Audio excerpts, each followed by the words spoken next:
China ఈ మధ్యన భారత్తో స్నేహహస్తం చాటుతోంది.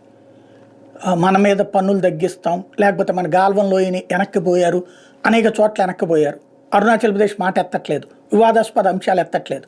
ఇదివరకు అదంతా చేసేది. ఎందుకని? అప్పుడు బైడెన్ వీళ్ళకి తొత్తు అక్కడ ఉన్నాడు అమెరికా అధ్యక్షుడిగా. అదే సందర్భంలో అమెరికా చైనా కలిపి నాటకాలు ఆడతాయి. ఓ పక్కన మనతో ఉన్నట్టుంటుంది, రెండో పక్కన నాటకాలు ఆడుతూ ఉంటారు. వాస్తవంగా అమెరికన్ రక్షణ దళాలకు మాత్రం భారత్తో స్నేహం అవసరం. ఎందుకని? చైనాని కంట్రోల్ చేయాలంటే తైవాన్, వియత్నాం, భారత్ ఈ మూడు చైనాకి పక్కన ఉన్నాయి కాబట్టి స్నేహం అవసరం.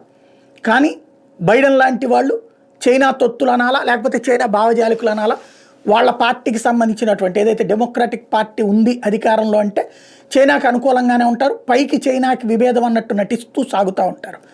అదే సందర్భంలో భారతదేశానికి ఆ టైంలో చైనా థ్రెట్స్ క్రియేట్ చేస్తూ ఉంటుంది. ఇప్పుడు చైనా ఎందుకు వెనక్కిపోతుంది? నెంబర్ 1, అక్కడ ట్రంప్ ఉన్నాడు. భారతదేశంతో ఏషాలు వేయడానికి కుదరదు.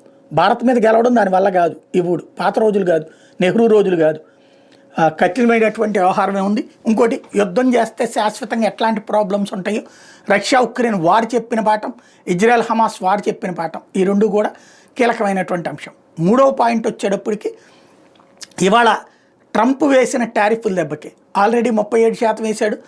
ఇప్పుడు చైనా ప్రతీకార సుంకాలు వేస్తే 50% రెడీ అయ్యాడు.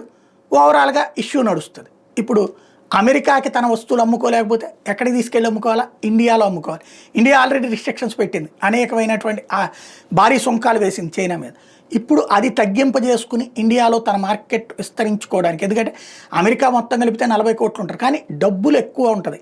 మన దగ్గర 100 రూపాయలకి అమ్మే వస్తువు అక్కడ 400కి అమ్ముకోవచ్చు. భారతదేశంలో 100 రూపాయలకి అమ్మే వస్తువు చైనాలో 60 రూపాయలకో 70 రూపాయలకో తయారవుతుంది.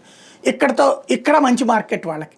కాబట్టి ఇప్పుడు ఇండియాతో బుజ్జగించుకునేటటువంటి కార్యక్రమాల వైపు రంగం సిద్ధం చేసుకున్నారు.